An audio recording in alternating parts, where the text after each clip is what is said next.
हैं बच्चों, आज हमारा जो चैप्टर है वो है माटी वाली। और माटी वाली क्योंकि आप जानते हैं ये कहानी है, लेकिन हम इसे खिलौने विधि के माध्यम से आज इसका अध्ययन करेंगे। तो मैं पाठ पे पहुंचूं इससे पहले मैं आपको बता दूं कि जो अपनी हिंदी है, हिंदी में जो गद्य विधाएं हैं, तो कोई बताएगा कितने प्रकार की होती है हिंदी गद्य विधाएं, कितनी है? खड़े होके बताइए। जैसे व्यंग है, कहानी है, निबंधात्मक भी हो सकते हैं, संस्मरण भी है सर, देखो अपने हिंदी की जो गद्य विधाएं हैं उनमें निबंध, संस्मरण, रेखाचित्र, रिपोर्टाज और कई रचनाएं। उन्हीं रचनाओं में से प्रमुख रचना भी है जिसे हम कहानी है ना। तो कोई बता सकता है बेटा कहानी होती क्या है? क्योंकि आपने जो पढ़ा होगा तो कहानी और एक उपन्यास है तो हिंदी की गद्य विधाएं, लेकिन दोनों में अंतर, पारिक का अंतर होता है। उपन्यास में जहां जीवन के एक से अधिक पक्ष का वर्णन किया जाता है, वही कहानी में हमारे संपूर्ण जीवन का किसी एक पक्ष को दर्शाया जाता है। समझ में आया? कहानी में क्या होता है, हमारे संपूर्ण जीवन का किसी एक ही पक्ष को उभारा जाता है, जिसे हम कहते हैं कहानी। कहानी को हम कथा भी कहते हैं, आपको पता है ना। और कहानी में जो प्रमुख तत्व होते हैं जैसे कि कथोपकथन, संवाद, चरित्र चित्रण, उद्देश्य, देशकाल, परिस्थिति, ये सब कहानी में आता है। तो ये जो कहानी है, हमारी जो माटी वाली कहानी है, ये ऐसी घटना के इर्द गिर्द घूमती है जो हमें हमारे अंदर से पूरी तरह से झकझोर देती है, हमें बेचैन बना देती है, हमें सोचने पर मजबूर कर देती है कि समाज में ये कैसी स्थिति है। जैसा कि आप इसमें देखोगे, इसमें एक माटी वाली होती है। ये प्रोजेक्ट के माध्यम से मैं आपको बताऊं, ये माटी वाली है, ये इसका घर है, पास में शमशान है, माटा कान है, ये इसका टिल्ला है, और ये इसका टिल्ला है, और ये कनस्थ है। तो ये सारी चीजें इस पाठ में बताई गई हैं। और ये जो प्रोजेक्ट आपके सामने है, इसे बनाया है अपने ही क्लास के कुछ विद्यार्थियों ने, मैं जिनका नाम लूँ, इनमें धर्मिष्ठा कुमार, भलाराम, अशोक रावल, नारायण, पूनम, कोमल, इन बच्चों ने मिलकर इसको बनाया है। तो एक बार इन्होंने इस प्रोजेक्ट में काम किया है, मैं उन्हीं के माध्यम से आपको बताना चाहता हूँ कि इसमें क्या क्या होता है। तो पहले मैं भलाराम को बुलाना चाहूँगा। भलाराम, यहाँ पे आओ बेटा। यहाँ देखो, बच्चों को बताओ कि इस कहानी में क्या बताया गया है, आप इसके माध्यम से क्या समझे और बच्चों को कितना समझा। नमस्कार सभी को, मैं बलाराम कक्षा 9 का छात्र हूँ। मैं माटी वाली पाठ के बारे में बताना चाहता हूँ। माटी वाली पाठ विद्यासागर नौटियाल के द्वारा लिखा गया है। उनका जन्म 1933 में गिरी गढ़वाल उत्तरांचल में हुआ था। उनकी उच्च शिक्षा वाराणसी में हुई थी। उनकी मृत्यु 2012 में हुई थी। मैं इस खिलौने के द्वारा यह बताना चाहता हूँ कि इस पाठ में एक हरिचंद नाटेकर की महिला होती है जो घर में सभी घर तक माटी पहुँचाती है, जो कि हर सुबह लेकर माटा खान पर जाती है और शाम तक माटी खोद कर हर घर में माटी पहुँचानी है। उसके पास इतना समय नहीं होता कि वो अपने बारे में कभी कुछ सोच सके। उस माटी वाली का घर एक ठाकुर की ज़मीन में होता है, जो कि ठाकुर उससे बेकार काम लेता है। और उस माटी वाले का एक कनस्तर होता है जो ऊपर से खुला हुआ होता है, जो उसके माटी को बाहर निकालने और अंदर डालने के लिए ठीक रहता है। माटी वाले को घर घर में माटी पहुँचाने से उनको रोटी दी जाती है, उनको पैसे नहीं दिए जाते। ये माटी वाली का एक शमशान है जो कि उसके पास में है। और माटी वाली एक टीरी बांध में रहती है, जो जो कि उसके टीरी बांध बनाया जाता है जहाँ पर वो रहती है, जिससे उसके शमशान के उठने की बात की गई है। धन्यवाद। राम ने बहुत ही अच्छे तरीके से आपको समझाया इस प्रोजेक्ट के बारे में। मैं एक और छात्रा है उसको बुलाना चाहूँगा। धर्मिष्ठा कुमार, आप यहाँ आओ। बच्चों को बताओ एक बात कि आपने जो बनाया है सब बच्चों को। नमस्कार सभी को, मेरा नाम धर्मिष्ठा कुमार। मैं इस प्रोजेक्ट के माध्यम से आपको हमारे हिंदी का अध्याय माटी वाली के बारे में बताऊंगी, जो कि विद्यासागर नौटियाल जी के बारे में द्वारा रचित है। इसमें बताया गया, पहला तो ये बताया गया कि जो ये माटी वाली तियोरी शहर के गढ़वाल क्षेत्र उत्तरांचल में रहती थी। इसमें माटी वाली का चरित्र चित्रण किया गया। माटी वाली नाट्य करती हरिजन महिला थी। उसके बाद एक कनिष्ठा था, उसके माध्यम से उसमें वो मिट्टी भर के घर में तक पहुँचाती थी, लाल मिट्टी। इससे तियोरी गाँव के सारे लोग उस माटी वाली को जानते थे, क्योंकि माटी वाली वहाँ पर गढ़वाल क्षेत्र में वहाँ पर हर जगह माटी से लिपाई की जाती थी। और विशेषतः वहाँ पर रसोई घर की रसोई बनाने के बाद वहाँ पर लिपाई की जाती थी। तो अगर माटी वाली वहाँ पर माटी ना पहुँचाए तो वो नहीं हो पाएगी लिपाई उधर। इसमें अलग अलग प्रकार से बताया गया है माटी वाली की स्थिति। माटी वाली की स्थिति बहुत ही दयनीय थी। उसका जो बुढ़ा था वो बहुत ही बीमार रहता था, अशक्त था। तो उसके पास और कोई रोजगार नहीं था, उसका कोई सहारा नहीं था। तो वो माटी बेच के जो रोटियां मिलती थी उसी के माध्यम से वो अपना बुढ़े का पेट भरती थी। इसमें और है मूर्खों की जाति। इसमें ये भी बताया गया है कि जो इस अध्याय में बताया गया है, जिस तरह वो मालकिन के घर पे जाती है, वो उसको पीतल की गिलास ला के देती है। तो वो बोलती है कि पीतल की गिलास तो अभी बहुत कम, मतलब पीतल के सामान तो बहुत कम देखने को मिलता है। तो मालकिन बोलती है कि मेरा मन नहीं करता, मतलब पुरखा की जो गाड़ी वो बहुत मेहनत से कमाते हैं और गाड़ी कमाई होती है, उसको हम ऐसे ही मतलब बेच दे तो इसका मन नहीं करता। और इसमें बहुत सारे टॉपिक दिए हुए हैं, जैसे कि विस्थापन की समस्या। इसमें विस्थापन की समस्या बताई गई है, जैसे कि सरकार के लिए कुछ भी करना होता है तो वो लोगों को है ना कभी भी इधर से उधर भेज देते हैं, उनका विस्थापन कर देते हैं। और विस्थापन के लिए ज़्यादा कुछ नहीं दिया जाता, कोई छोटी मोटी रकम दे दी जाती है। और अगर कोई गरीब हो तो उन्हें तो जबरदस्ती निकाल दिया जाता है। उन्हें दस्तावेज मांगते हैं कि तुम्हारे पास क्या है, प्रूफ है कि तुम यही क्यों। अगर उनकी प्रॉपर वे के नहीं होते हैं तो उनको वो निकाल देते हैं और उनसे दस्तावेज मांगते हैं। अगर उनके पास नहीं होते तो वहाँ से हटा दिया जाता है, उनका विस्थापन कर दिया जाता है। और इसमें पुनर्वास की समस्या, मतलब इनका पुनर्वास किया जाता है। अगर उन्हें कहीं और दूसरी जगह पे ज़मीन नहीं मिलती है तो फिर उन्हें रहने की प्रॉब्लम होती है। और उसमें दूसरी जगह पे बसने, अलग जगह पे उनको ज़मीन नहीं मिलती है तो रहने में उनको बहुत दिक्कत आती है। और इसमें और बताया गया सरकारी अधिकारी का गरीबों और मजदूरों के प्रति।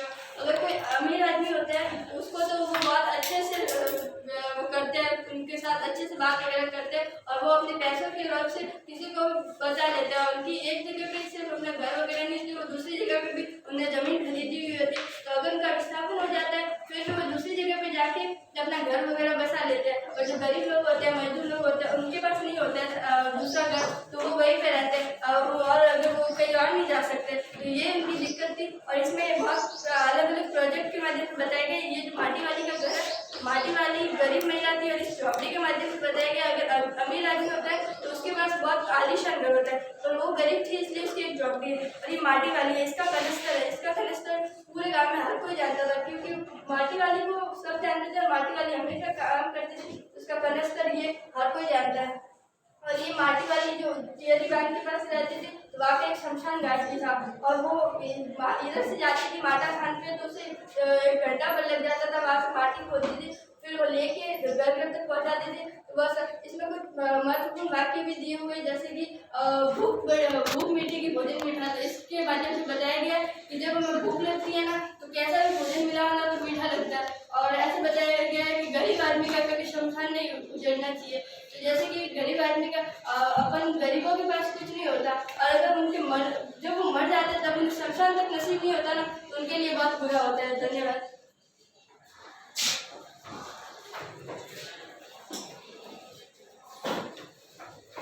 बहुत ही बढ़िया तरीके से धर्मिष्ठा ने आपको बताया। तो प्यारे बच्चों, आपको ये समझ में आ गया होगा कि इस माटी वाली पाठ के अंतर्गत क्या बताया है। मैं अगर आपसे पूछूं तो आप बताना कि आपको कितना समझ में आया। नाराम आप खड़े हो। इस पाठ में प्रमुख रूप से कौन सी समस्या को बढ़ा है? सर इसमें प्रमुख रूप से विस्थापन की समस्या को बताएगा। बढ़िया। पूनम बताएगी। पूनम आप बताओ।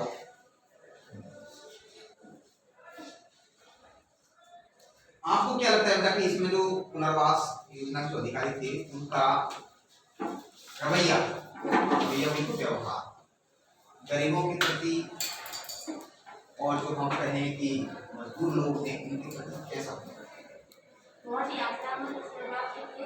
वो जो अमीर लोग हैं उनके साथ बहुत अच्छा व्यवहार करते थे क्योंकि उनके पास पैसों का राज था।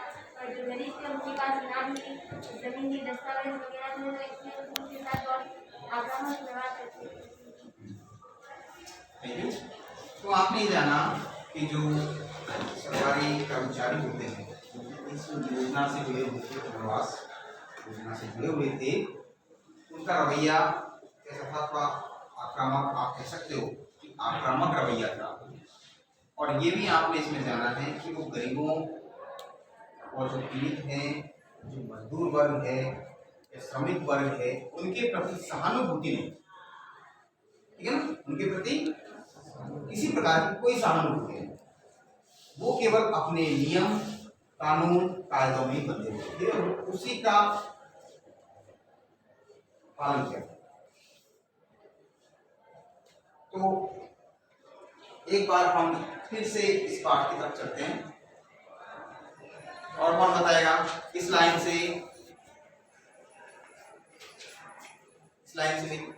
खड़े हो जाओ।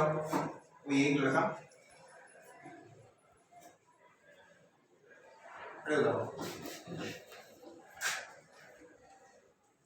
ये जो पाठ है ये हिंदी की किस गद्य विधा के अंतर्गत आता है? कहानी विधि के या कहानी विधा के अंतर्गत आता है और हम उसको खिलौना विधि के माध्यम से पढ़ेंगे। इस पाठ के अंतर्गत एक और पात्र आया, एक छोटी लड़की। तो बता सकता है उसका क्या नाम है? Kamini. Kamini. Very good, thank you. तो देखो अब हम इस पाठ को एक बार फिर से स्टार्ट करते हैं, प्रारंभ कर रहे हैं। पाठ का नाम माटी वाली, लिखा है विद्यासागर नौटियाल जी ने। 1933 में इनका जन्म हुआ था और 2012 में इनका स्वर्गवास हुआ। विद्यासागर नौटियाल जी है वो मूल रूप से टिहरी गढ़वाल जो उत्तराखंड में है, इसका बाद में उत्तरांचल नाम हो जाता है, वहां से संबंध रखते हैं। इस पाठ में प्रमुख रूप से अगर हम प्रमुख रूप से ही देखें तो विस्थापन की समस्या को बताया गया है, साथ ही पुनर्वास से जुड़ी हुई समस्या को बताया गया है ना। अब देखो विस्थापन क्या होता है? विस्थापन क्या होता है ये कौन बताएगा लड़कियों में से? जब किसी सरकारी काम होता है तो उनको एक स्थान से दूसरे व्यक्ति को एक स्थान से दूसरे स्थान पर कर दिया जाता है। उनको बोला जाता है कि आप दूसरे स्थान पर जाइए और अपना घर बनाइए, उनको उसके लिए कोई छोटी मोटी रकम दे दी जाती है। ठीक है, तो विस्थापन में क्या है? जो अपना मूल स्थान है उस स्थान से हमको जबरदस्ती हटा करके दूसरे स्थान पर जाने के लिए कह दिया जाता है, ये होता है विस्थापन। अब सबसे बड़ी समस्या ये हो जाती है कि अगर विस्थापन होता है कहीं भी तो जो गरीब लोग हैं और जो मजदूरी करने वाले लोग हैं ना, एक कमजोर वर्ग जिसकी आर्थिक स्थिति सुदृढ़ नहीं है, अच्छी नहीं है, वो विस्थापन की समस्या से जूझते रहते हैं। वो काफी सफर करते हैं इस समस्या से, क्योंकि आपको पता है उनकी आर्थिक स्थिति अच्छी नहीं है, और जिनकी आर्थिक स्थिति नहीं अच्छी होती वो बेटा एक जगह तो क्या दूसरी एक जगह पे ही उनका मकान नहीं होता तो दूसरी जगह का मकान बनाना तो और भी मुश्किल हो जाता है। लेकिन विस्थापन अगर सरकार के द्वारा किया जा रहा है तो उसका एक फायदा ये होता है कि आपको उसके एवज में कुछ ना कुछ राशि या कुछ ना कुछ सरकारी सहायता आपको दी जाती है, ठीक है ना। आप उस सरकारी सहायता का फायदा उठा सकते हैं, लेकिन वो सरकारी सहायता में आपको तब ही मिलेगी जहां से आप विस्थापित हो रहे हो वो जगह आपके नाम है या नहीं। अगर वो जगह आपके नाम है और आपको विस्थापित किया जा रहा है तब तो उसका फायदा आपको मिलेगा, नहीं तो नहीं मिलेगा। जैसा कि भलाराम ने और धर्मिष्ठा ने बताया कि इसमें ये समस्या है, ठीक है ना।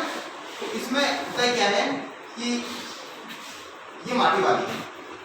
अब ये जो माटी वाली है इसका हम चरित्र चित्रण करें तो चरित्र चित्रण का दो प्रकार से होता है, एक तो आंतरिक रूप से और एक बाह्य रूप से। अगर हम बाह्य रूप की बात करते हैं तो बाह्य रूप से आपको पता है कि ये जो माटी वाली है वो कैसे करती है, नाट्य करती है, मतलब उसकी हाइट कम है। दूसरी बात क्या है इसके बारे में कि ये एक हरिजन महिला, मतलब दलित, ठीक है ना, हरिजन महिला है। और व्यवसाय क्या है, माटी पहुंचाना, एक स्थान से जरूरतमंद लोगों के पास मिट्टी को पहुंचाना, ये सब। तो बेटा ये नाट्य करती है, गरीब महिला है, हरिजन महिला है और बूढ़ी, बुढ़िया मतलब बूढ़ी औरत है, ठीक है। तो ये हुआ इसका बाह्य चरित्र। आंतरिक चरित्र की अगर हम बात करें तो ये अपने कर्तव्य के प्रति पूरी तरह से निष्ठावान है, ठीक है ना। और ये क्या है, अपने जो पूर्वज हैं उनकी छाती का रखरखाव करना बहुत अच्छे से आता है। ये इस बात को, इसका एहसास है कि हमसे पहले के जो पूर्वज रहे हैं, जो हमारे पूर्वज हैं, उन्होंने किसी भी चीज को घर में बसाया होगा तो उसका क्या मूल्य रहा होगा, उसका इसको बखूबी से पता है। क्योंकि ये माटी वाली है तो इसके लिए एक ये इसका डिल्ला है। डिल्ला बोले तो बेटा आप इसको देसी भाषा में इंडवारी कहते हैं, यस सर, है ना, पता है ना। Yes sir. अब ये इसका डिल्ला है और ये इसका कनस्तर है। कनस्तर बोले तो देसी भाषा में क्या कहेंगे हम इसको, पीपा, तो ये इसका कनस्तर है। तो इसका डिल्ला और इसका कनस्तर। तो गांव में ऐसा कोई भी व्यक्ति नहीं है, कोई बच्चा भी नहीं है ऐसा जो इसको नहीं जानता, औरत वगैरह सब जानते हैं। यहाँ तक कि जो उस गांव में किराएदार बसे हुए हैं ना, वो भी अच्छे से जानते हैं कि ये डिल्ला और ये कनस्तर माटी वाले का है, ठीक है ना। माटी वाले ने क्या कर रखा है, अपनी सुविधा के लिए इस कनस्तर को यहां से काटा हुआ है। फायदा क्या है, मिट्टी को भरने में और मिट्टी को निकालने में आसानी रहती है। एक बात और बताई गई है, ये माटी वाली का घर है, पूरी पूरी आपको जमीन दिखाई दे रही है। ये मानो कि पूरा का पूरा क्या है, इसका गांव। ये जो इसका घर है एकदम गांव, एकदम अंतर छूट के है, जहाँ सामने एक सेमर का पेड़, वो भी सूखा हुआ पेड़, वहाँ ये रहती है। माटा खान इसके घर से काफी दूर पड़ती है, तो वहां से ये जाती है। पैदल ही जाना है, पैदल ही आना है, तो काफी समय लग जाता है। इस बुढ़िया महिला का एक पति भी है जो कैसा है, अशक्त, कमजोर, कृष्णाय और बीमार सा, या हम बोले तो एक तरह से वो हार्ड मास की बैटरी है, तो एक जगह नहीं बैठा। हार्ड मास की बैटरी होती है ना, एक जगह पे ही बस रहती है, मतलब रखा हुआ है, कोई भी काम नहीं करता, ऐसी उसकी स्थिति है। पूरा का पूरा काम किसको करना होता है, माटी वाले को, क्योंकि माटी वाले का तो एक व्यवसाय भी है, और दूसरी बात अपना पेट पालन भी माटी वाले को करना है। होता है क्या है बेटा, जैसा कि आप जानते हैं कि माटी वाली है, एक घर से जाएगी दूसरे घर में, पहले घर में मिट्टी डालेगी, वहाँ से अगर इसको आदेश मिल जाता है कि भाई हमारे घर में मिट्टी लानी है, तो वो दूसरे घर से जाएगी मिट्टी डालने की। ऐसे में ही होता क्या है कि ये एक घर पर जाती है, मिट्टी डाल के आती है। इसलिए में एक छोटी लड़की वाला, इसका नाम पाठ में बताया गया है कामिनी। कामिनी कहती है कि आपको मेरी माँ ने बुलाया। तो कहती है कि ठीक है चलो आती हूँ। सो जाती है और अपने सिर से जो जिल्ला है और कनस्तर है उसको नीचे रखती है और अंदर जाती है। वो किसका है? बताया गया इसमें पुराण। तो पुराण उसको कहती है, क्या कहती है? तुम बहुत भाग्यवान हाँ, भाग्यवान आए आते कि आप बहुत भाग्यशाली हो, आप चाय के टाइम पर आइए। टाइम बोले तो समय, ठीक है ना? आप खाने के समय पर आए हो, चाय के समय पर आइए, तो आप भाग्यवान हो। तो हम भाग्यवान बताया गया है कि बेटा अपनी संस्कृति ऐसी है कि कोई अगर खाने के टाइम पे आ जाता है, ठीक है ना, तो हम उसको भाग्यवान मानते हैं। ऐसा ही इसने कहा कि भाग्यवान। तो वहाँ पे कुछ संवाद होते हैं और संवादों के माध्यम से ये कहानी आगे बढ़ती है। कई संवाद है, उनमें एक प्रमुख संवाद है कि भाई भूख मीठी भोजन मीठा। तो माल बिल्कुल कहती है कि ले चाय ले लें और सादा बासी साग तो है नहीं, तो अब चाय से ही काम चला लें। तो क्या कहती है कि भाई भूख मीठा के भोजन मीठा। मतलब क्या है इसका?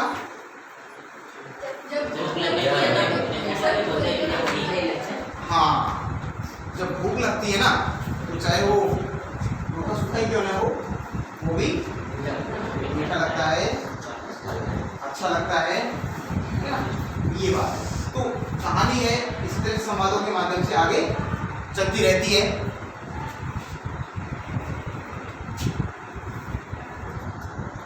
हरी शहर हो गया जो उत्तरांचल में है। अगला है अपना माटी वाली, इसका चित्रण हो गया। माटी वाली की स्थिति जो अभी बताया कि माटी वाली की स्थिति क्या है। माटी वाली भी एक गरीब महिला ही है, ठीक है। एक इसका आदमी है वो भी असहाय है, असहाय है। मूर्खों की हाथी, हाथी का मतलब होता है धरोहर। जब माटी वाली जाती है पुरानी की घर तो वो देखती है कि पीतल के बर्तन हमें भी यहाँ यूज कर रहे हैं ना, कुछ ऐसे बर्तन आए हैं इसमें। तो वो कहती है कि हाँ कि मैं इन सबको सहेज के रखती हूँ। क्या कारण बताया? क्योंकि पता नहीं हमारे पूर्वजों ने किस तरह से उनको फंसाया होगा। क्या पता जब उनको कुछ ऐसा खाने का मन किया होगा उस समय उन्होंने अपना स्वाद भी न चखा होगा और उनको फंसाया। आज का तो इनकी कोई कीमत नहीं रही, आज का तो पीढ़ी को जानती नहीं है। लेकिन पुरानी और साथ में माटी वाली जो धरोहर के रूप में जो चीज मिला है उनको पूर्वजों से, उसको बखूबी से रखना चाहिए। फिर इस पाठ में बताया गया था विस्थापन की समस्या।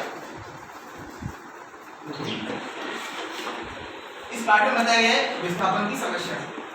पूरा का पूरा पाठ है इसी समस्या के लिए, है ना। तो विस्थापन की समस्या अभी जैसे प्रथम में बताया कि विस्थापन क्या होता है और अगर विस्थापन कर दिया जाता है तो सबसे ज्यादा अगर कोई सफर करता है, सफर में पीड़ित होता है तो कौन होगा? बेटा गरीब है, जिसकी आर्थिक स्थिति अच्छी नहीं है, जो मजबूर है, ठीक है ना, जो बेरोजगार है, ऐसे लोगों को विस्थापन की समस्या का सामना करना पड़ता है। साथ में ही जब सरकारी व्यवस्थाओं के द्वारा या हम कहें सरकारी योजनाओं के द्वारा विस्थापन किया जाता है तो पुनर्वास भी दिया जाता है। पुनर्वास मतलब फिर से रहने के लिए पुनः आवास प्रदान किया, जैसा कि इस कहानी में बताया गया है। लेकिन अब समस्या यहाँ पर ये आ गई कि विस्थापन तो किया जा रहा है क्योंकि टिहरी गांव में एक बांध बनाया जा रहा है। बांध बनेगा तो वहाँ तो बहुत ज़्यादा जगह की आवश्यकता होगी। तो उस क्षेत्र में जो भी लोग रह रहे हैं उन सभी को वहाँ से जाना होगा।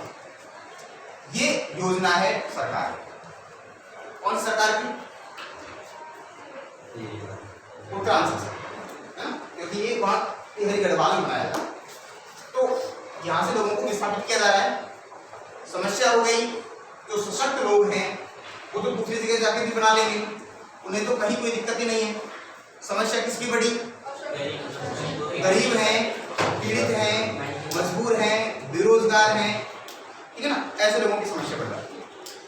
और उनमें भी सबसे ज्यादा समस्या उस बुढ़िया महिला की बनी जो कि माटी वाली है, जिसका गांव में अपना झोंपड़ी तो है लेकिन जमीन नहीं है।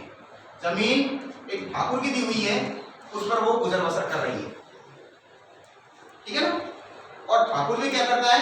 जैसा कि आप जानते हैं बेटा, बेगारी मजदूर करता है, उससे काम भी करवाता है, पैना भी नहीं देता, बेगार लेता है, वो उसकी मजबूरी का फायदा उठा रहा है। तो माटी वाले के पास अपनी झोपड़ी तो है, जमीन नहीं है, ऐसे में उसको विस्थापित किया जा रहा है। और जो माटा पान है वो भी माटी वाले के नाम पे नहीं चढ़ी हुई है, वो सिर्फ उसको अपनी आजीविका के तौर पे प्रस्तुत करते हैं। ठीक है ना, भाई जरूरतमंद लोग हैं वहां तक मिट्टी पहुंचाओ और जो कुछ मिल जाता है उससे अपना काम चलाओ, ये स्थिति है। चलो कोई बात नहीं, माटी वाले के दिन चल रहे, माटी वाले के साथ में एक आदमी और है जो पति है, अशक्त है ना, वहां से कुछ कमाती है, लाती है।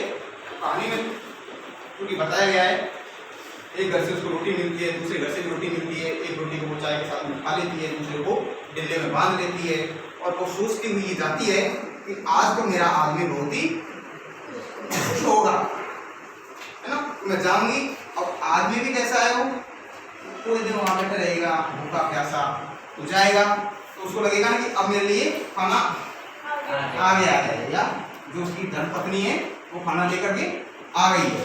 तो भूखा कहते हैं ना वो इंग्लिश में कि hunger is the best sauce, भूख में किवाड़ भी पापड़ लगते हैं, ठीक है ना।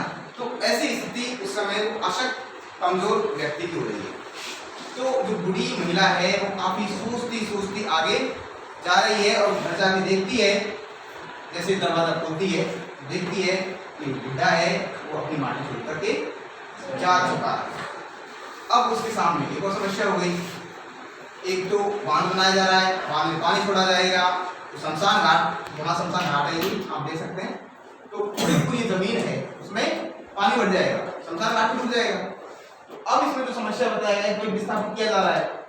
ऐसे में पुनर्वास योजना का एक अधिकारी आता है महिला के पास और महिला से क्या कहता है कि भाई आप ये बताओ, आपके पास जहां आप रह रही हो इस जमीन के कागज वगैरह है या नहीं है।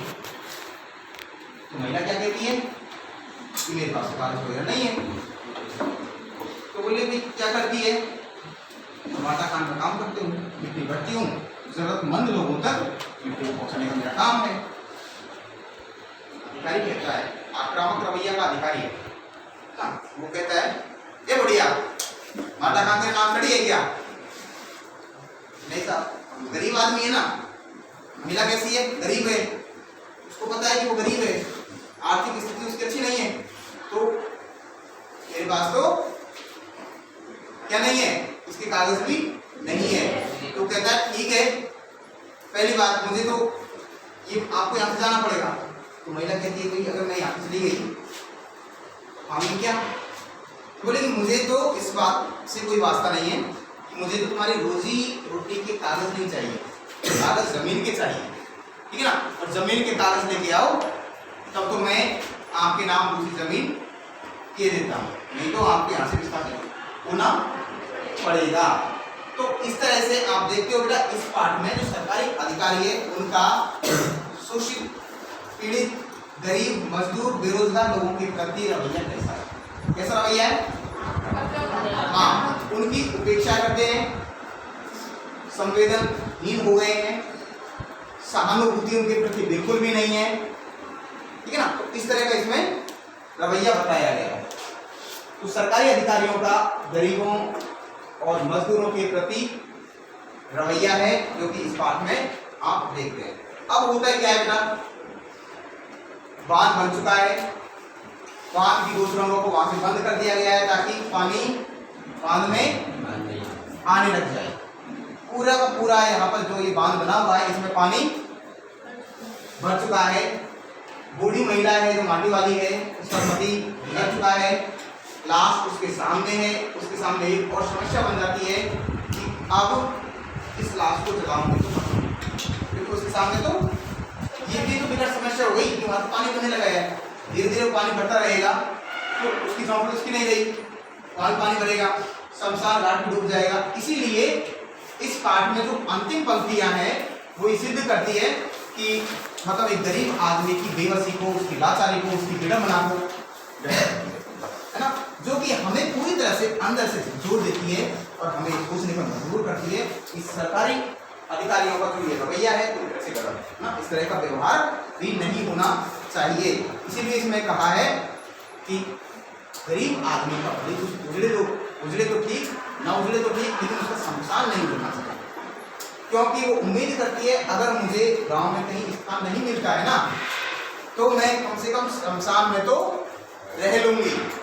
लेकिन यहाँ तो स्थिति विकराल हो गई है, शमशान में भी पानी भरने लगा है, क्योंकि वहां बांध बनाया गया है, उसमें पानी भर रहा है। तो इस तरह से ये कहानी है जो कि हमारी मानवीय संवेदना को झकझोर करती है। एक तरह से इसमें विस्थापन की समस्या को, पुनर्वास की समस्या को मुखरित करती है। कहीं किसी को कोई समस्या बेटा?